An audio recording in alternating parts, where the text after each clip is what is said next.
Hello everyone, this is doctor Sandeep Shukla. और आज हम लोग बात करने वाले हैं एक बहुत ही इम्पॉर्टेंट टॉपिक पर।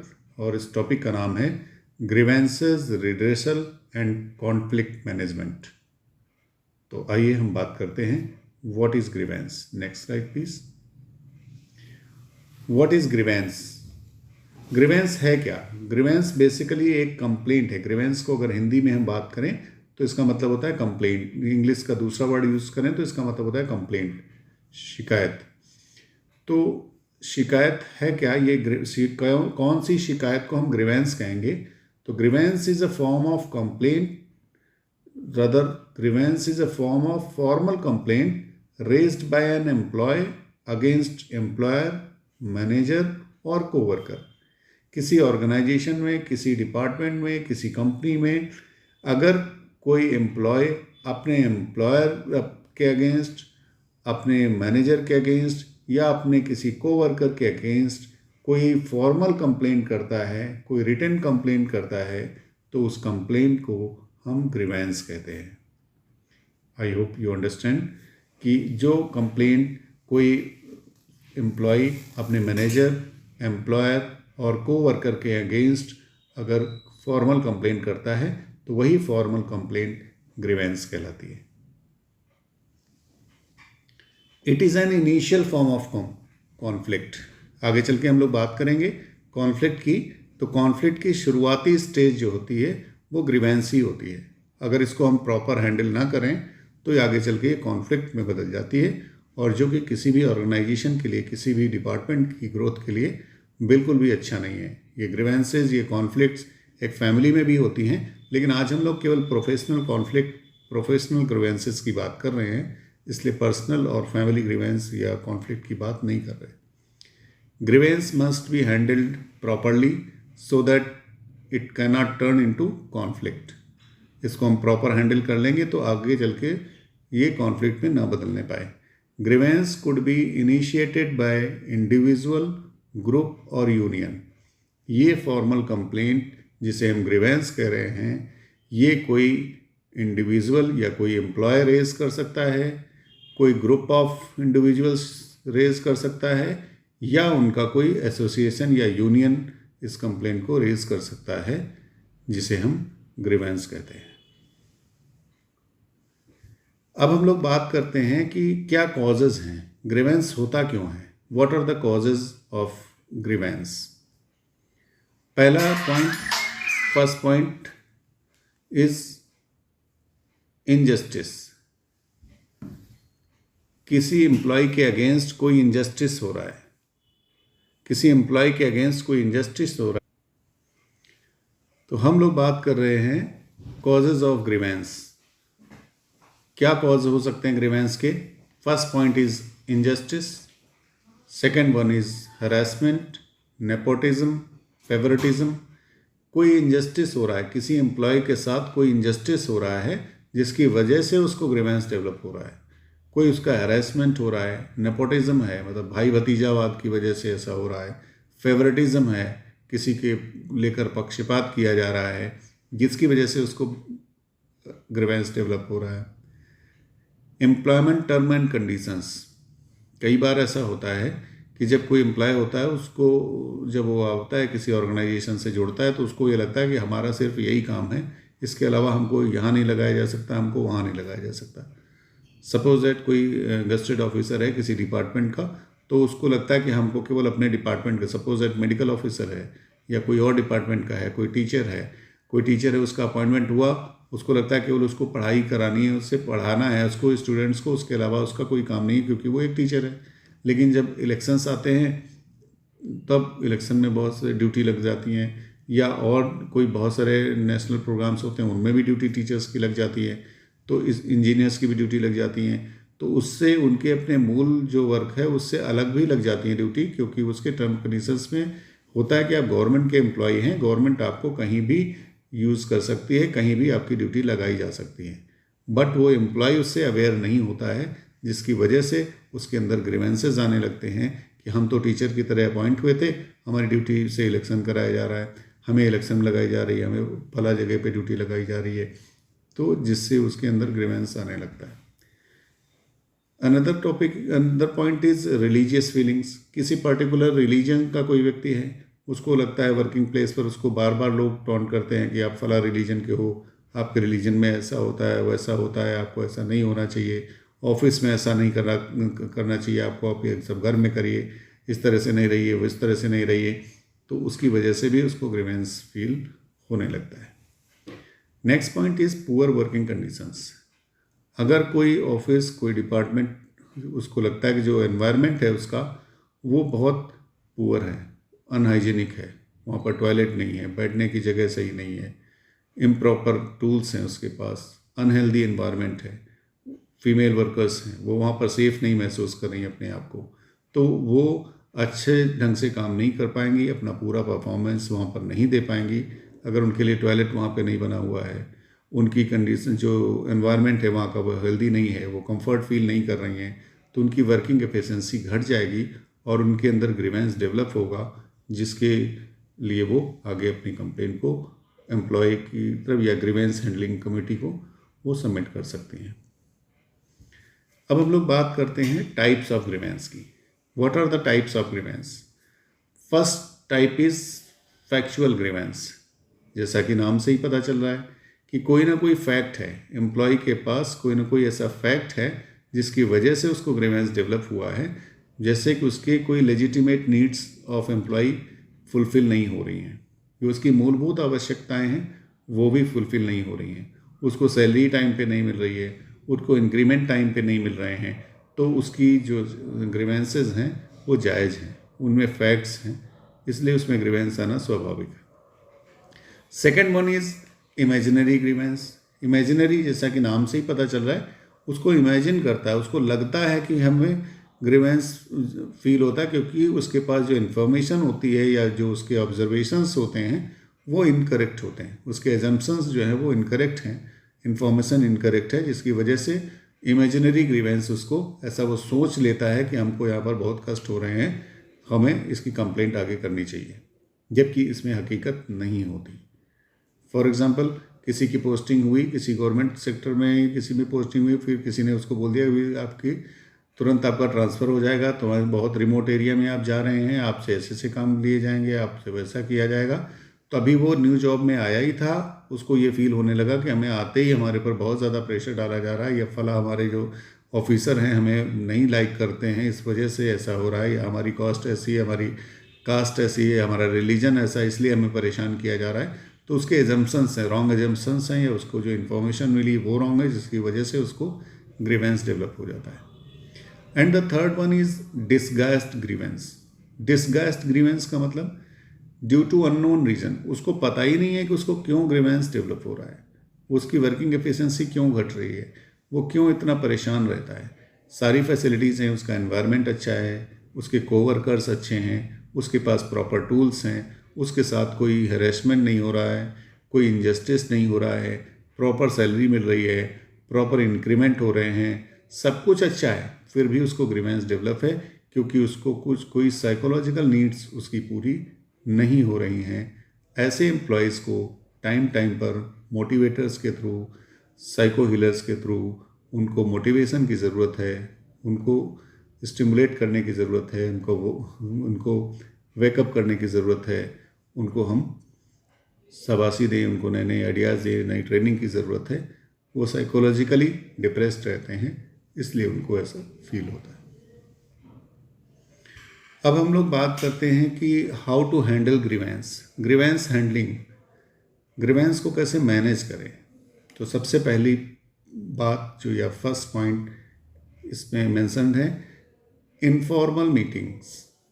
इनफॉर्मल मीटिंग मतलब कोई फॉर्मेलिटी के बगैर, अगर आपके अंडर में जो एम्प्लॉय आता है वो आपसे कोई शिकायत करता है, रिटन में भी शिकायत करता है जिसे ग्रीवेंस कहते हैं, तो आप उसको वर्बली उसको बुलाकर आमने सामने बैठकर उससे मीटिंग करिए, उससे पूछिए कि आपको क्या तकलीफ़ है, और बातों से ही उसको संतुष्ट करके, उसका रिजॉल्व करके वहीं से बात को ख़त्म कर दीजिए, आगे मत बढ़ने दीजिए। Next point is formal grievance in writing. अगर आपसे बात नहीं हैंडल होती है तो फिर वो ग्रीवेंस राइटिंग में देगा ग्रीवेंस हैंडलिंग कमेटी को, और वहाँ से फिर वो डिपार्टमेंटल हेड को जाएगी, और उसके बाद सॉरी, वहाँ से उसको मैनेज किया जा सकता है। जो भी ग्रीवेंस है उसको इवेलुएट करिए, डेटा कलेक्शन करिए, एनालाइज करिए कि उसकी फॉर्मल प्रीवियस कंप्लेंट्स क्या हैं, क्या यही कंप्लेंट बार बार वो कर रहा है, क्यों ऐसी कंप्लेंट बार बार आ रही हैं, क्यों उसको ग्रीवेंस हो रहा है, और एक इन्वेस्टिगेशन टीम सेटअप करिए, उसको रूट कॉज को पता करिए, फिर उसको रिजॉल्व करिए या रिड्रेसल करिए, मीन्स उसका निवारण करिए, और उसके बाद उसका फॉलोअप ज़रूर लीजिए कि वो रिजॉल्व हुआ। अब रिजॉल्व हुआ तो वो कैसा महसूस कर रहा है। अब तो कोई ग्रीवेंस नहीं रह गया है, उसका फॉलोअप लेना भी बहुत ज़रूरी है। ये है ग्रीवेंस हैंडलिंग प्रोसीजर।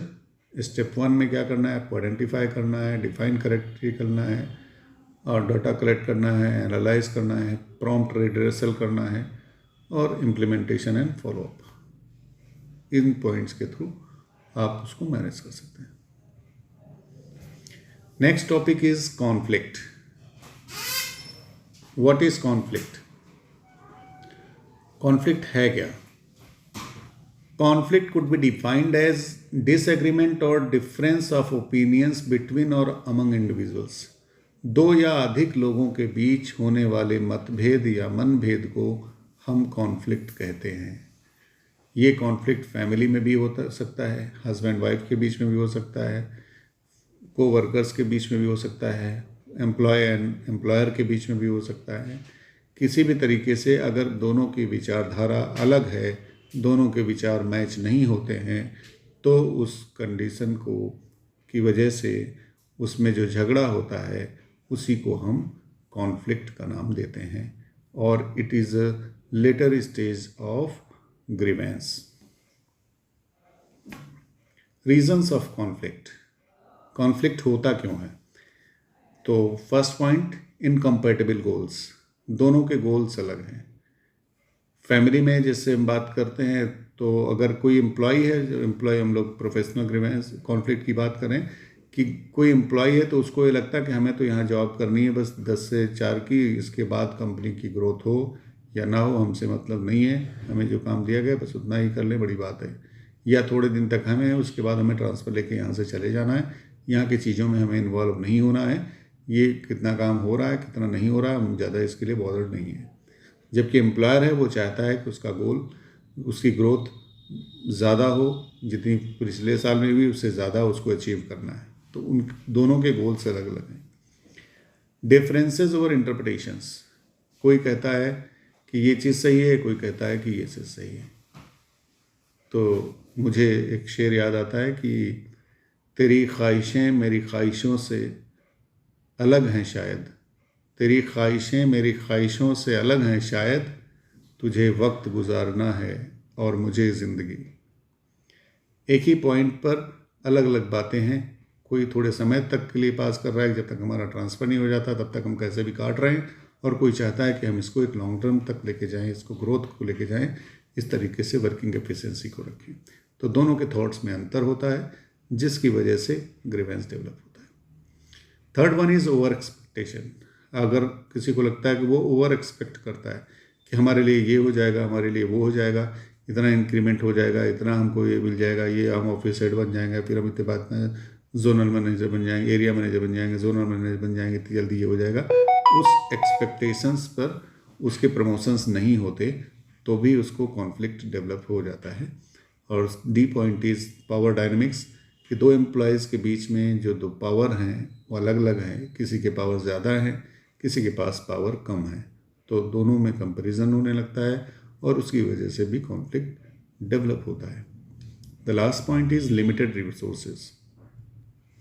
आपको टारगेट दिया जाता है कि ये काम पूरा करना है, लेकिन आपके पास रिसोर्सेज नहीं है, आपके पास उतना बजट नहीं है, आपके पास मैन पावर उतनी नहीं है, तो आप उस काम को अच्छे से अंजाम नहीं दे पाते, आप उसको नहीं पूरा कर पा रहे हैं। तो नहीं पूरा कर पा रहे हैं तो इसी में आपको उलझन होने लगती है, झगड़े की नौबत आने लगती है। फिर हम ये कैसे कर पाएंगे, हमारे पास रिसोर्सेज ही नहीं है इतने कि हम इसको टारगेट को पूरा कर पाएँ, और आपका कहना है कि एनी हाउ इसको करना ही है।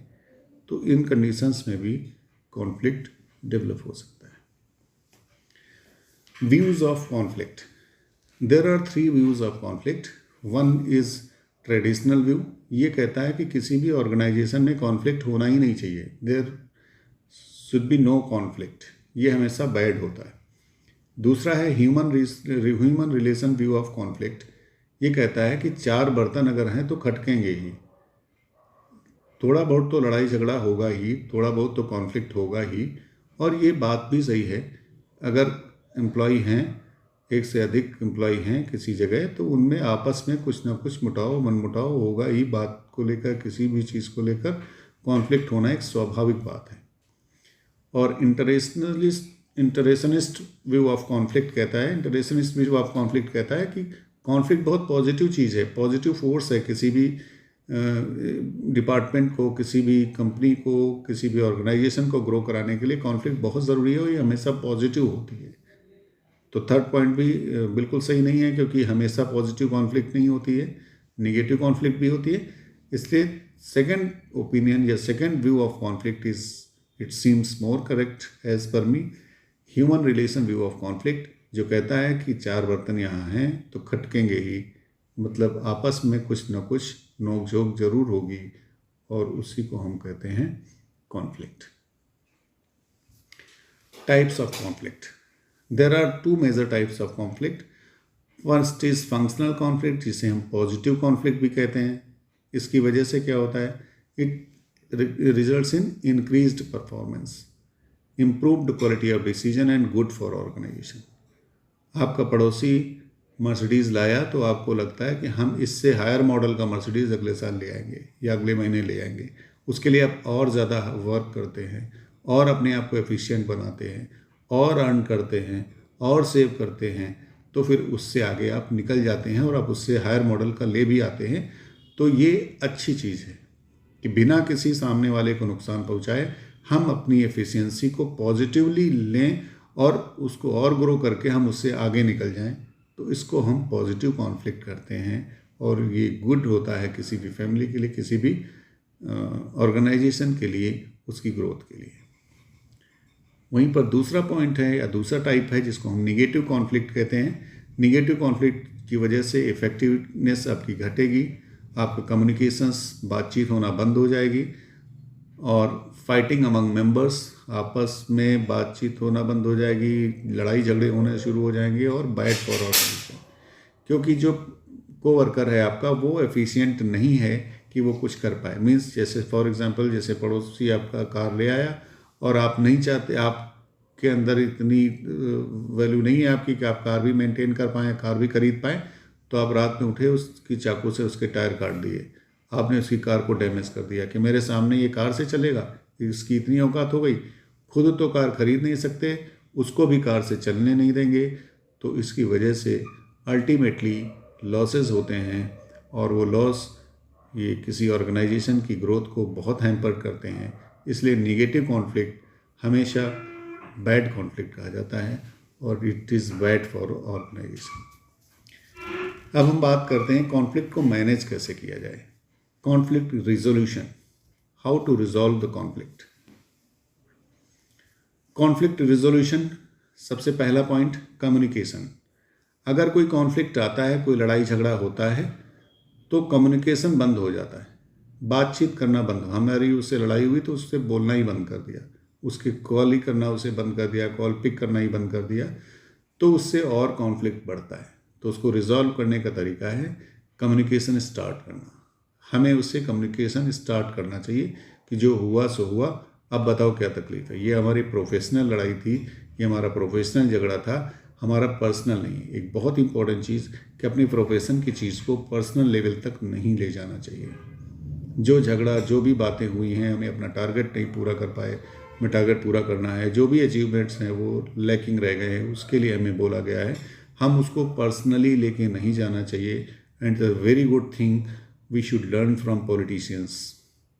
डिफरेंट पार्टीज हैं, डिफरेंट ओपिनियंस, बहुत झगड़ा करते हैं, बहुत ओपिनियन होती हैं, लेकिन पर्सनल लेवल पर जैसे ही वो वहाँ से प्रोफेशन से अपने घर पहुँचते हैं, सब एक दूसरे से फ़ोन पे बात करते हैं, सब एक दूसरे की शादी में जाते हैं, सब एक दूसरे के साथ बैठते हैं, सब एक दूसरे के साथ कॉफ़ी पीते हैं, क्योंकि उनके कोई मनभेद नहीं है, केवल मतभेद है। उनके पर्सनल लड़ाई बिल्कुल भी नहीं है। हमें ऐसा लगता है कि पर्सनली एक दूसरे को लाइक नहीं करते, जबकि ऐसा नहीं है। और ये गुड थिंग भी है, ये अच्छी बात भी है। वो अपने प्रोफेशन में उनके विचार अलग अलग हैं, लेकिन उनके लड़ाई पर्सनल किसी से लड़ाई नहीं है। ये हर ऑर्गेनाइजेशन के एम्प्लॉय को समझना चाहिए और सीखना भी चाहिए। रिकॉन्स्ट्रक्टिंग द ऑर्गेनाइजेशन, सेकंड मैनेजमेंट का पॉइंट क्या है कि अगर किसी बहुत ज़्यादा कोवर्कर्स के बीच में गड़बड़ियाँ हो रही हैं तो उसको एक को रिसफल कर देगी, कोई उठा के यहाँ से वहाँ ट्रांसफ़र कर दिया जाता है, दूसरे को वहाँ से वहाँ किया जाता है, दोनों को अलग अलग कर दिया जाता है। मतलब ऑर्गेनाइजेशन को रिकॉन्स्ट्रक्ट कर दिया जाता है, जिससे कॉन्फ्लिक्ट रिजॉल्व हो सकता है। एक्सपेंशन ऑफ रिसोर्सेज, जैसा कि अभी हम लोगों ने बात किया कि लिमिटेड रिसोर्सेज की वजह से कॉन्फ्लिक्ट आया था, तो अगर हम रिसोर्सेज को बढ़ा दें, मैन पावर बढ़ा दें, बजट बढ़ा दें, फैसिलिटीज़ बढ़ा दें, टूल्स बढ़ा दें, तो जो कॉन्फ्लिक्ट है वो ख़त्म हो जाएगा और वर्किंग एफिशिएंसी बढ़ जाएगी। और नेक्स्ट पॉइंट है अवॉइडेंस। अगर छोटी मोटी बात है, कोई थोड़ी छोटी मोटी बात की वजह से कॉन्फ्लिक्ट हो रहा है, तो उसको अवॉइड करना ही बेहतर है। उस पॉइंट को पकड़ के बार बार डिस्कस करने से चीज़ें बढ़ती हैं। और लास्ट पॉइंट है कंप्रोमाइज़, द बेस्ट वे। अगर कोई आपकी कंपनी का नुकसान हो रहा है कॉन्फ्लिक्ट की वजह से, तो बेहतर बात है कि साथ में बैठकर एक कंप्रोमाइज़ कर लीजिए कि हम ऐसा नहीं कहेंगे, हम वैसा नहीं कहेंगे, आप अपनी एफिशिएंसी को बढ़ाइए। और इस तरीके से कॉन्फ्लिक्ट रिजॉल्व हो जाता है, क्योंकि कॉन्फ्लिक्ट के साथ, खासतौर से निगेटिव कॉन्फ्लिक्ट के साथ, कंपनी की या ऑर्गेनाइजेशन की ग्रोथ नहीं हो सकती। एक बहुत ही important Thomas Kilmann conflict resolution model है, जो सबसे ज़्यादा एक्सेप्टेबल है और सबसे ज़्यादा एक्सेप्ट किया जाने वाला मॉडल है Thomas Kilmann conflict resolution model. इसमें एक एक्सिस पर एम्प्लॉय अपने हित की बात करता है, दूसरी एक्सिस पर कंपनी के हित की बात करता है या सामने वाले के हित की बात करता है। तो फर्स्ट स्क्वायर में आप देख रहे हैं नीचे में, जिसमें लूज लिखा हो, अवॉइडिंग, कि आप अवॉइड करके कॉन्फ्लिक्ट को रिजॉल्व कर सकते हैं। लेकिन ये अच्छा मॉडल नहीं है, हर जगह इसको अप्लाई नहीं कर सकते कि आप जिससे आपका कॉन्फ्लिक्ट है उसको आप अवॉइड करिए। हमेशा अवॉइड करते रहेंगे तो कॉन्फ्लिक्ट और बढ़ता जाएगा। हाँ, कुछ एक सिचुएशंस ऐसी होती हैं जिसमें आप एक दूसरे को अवॉइड करके भी कॉन्फ्लिक्ट को थोड़े दिनों में अपने आप रिजॉल्व हो जाता है। नेक्स्ट वन इज़ एकोमोडेटिंग, कि वो उसको लगता है कि हमारा चाहे नुकसान हो जाए लेकिन कंपनी का या सामने वाले का फ़ायदा हो जाए। चलो ये बेहतर है, कोई बात नहीं, हमारा इतना नुकसान नहीं है जितना उसका फ़ायदा है। तो उस पर एकोमोडेट करके भी, आप सेकंड स्क्वायर में देख रहे हैं, एकोमोडेट करके भी कॉन्फ्लिक्ट को रिजॉल्व किया जा सकता है। थर्ड वन इज़ कंपीटिंग, उसको लगता है कि हमें जीतना है, हमारा हित होना चाहिए, कंपनी का या सामने वाले का लॉस भी हो जाए तो हमें उससे मतलब नहीं, हमें कम्पीट करना है, हमें आगे जाना है, हमें खुद को आगे ग्रो कराना है। तो वो कंपटीशन कुछ मामलों में ये भी ठीक होता है। और next is collaboration, win win condition, मतलब कंपनी का भी फ़ायदा हो, सामने वाले का भी फ़ायदा हो और हमारा भी फ़ायदा हो, तो ये विन विन कंडीशन है। कुछ डिसीजंस ऐसे लेने चाहिए जहाँ पर दोनों का फ़ायदा हो, बल्कि ज़्यादातर डिसीजन ऐसे लेने चाहिए जो सामने वाले का और हमारा, मतलब कंपनी का, ऑर्गेनाइजेशन का भी फ़ायदा हो और हमारा भी फ़ायदा हो। The fifth square is compromising, partial win partial loss. एक का पार्शियल विन कर रहा है, दूसरा पार्शियल लॉस कर रहा है, थोड़ा नुकसान हो रहा है किसी का थोड़ा फ़ायदा हो रहा है, ज़्यादा नहीं हो रहा है। तो ये फिफ्थ स्क्वायर भी है। तो कोई भी स्क्वायर हर सिचुएशन के लिए फिट नहीं है। किसी सिचुएशन में आपको अवॉइडिंग रखना है अपने आप को, किसी को अकोमोडेटिंग रखना है, किसी को कम्पीटिंग रखना है किसी सिचुएशन में, और किसी सिचुएशन में कोलैबोरेट करना है, किसी सिचुएशन में आपको कॉम्प्रोमाइज़ कर लेना है। तो हर सिचुएशन के हिसाब से हर स्क्वायर या हर मेथड को आप अलग अलग मेथड को अपनाया कर सकते हैं। और बेस्ट मैनेजर या बेस्ट एम्प्लॉयर वही है जो अपने एम्प्लॉयज़ को सेटिस्फाई करते हुए और उनकी कंप्लेंट्स को रिजॉल्व कर ले। तो ये बेस्ट वे है, कुछ रेफरेंसेस हैं। And at last, thank you very much, आपने पेशेंसली वॉच किया, हमारा वीडियो देखा, आपको पसंद आया, इसके लिए बहुत बहुत धन्यवाद। Thank you very much.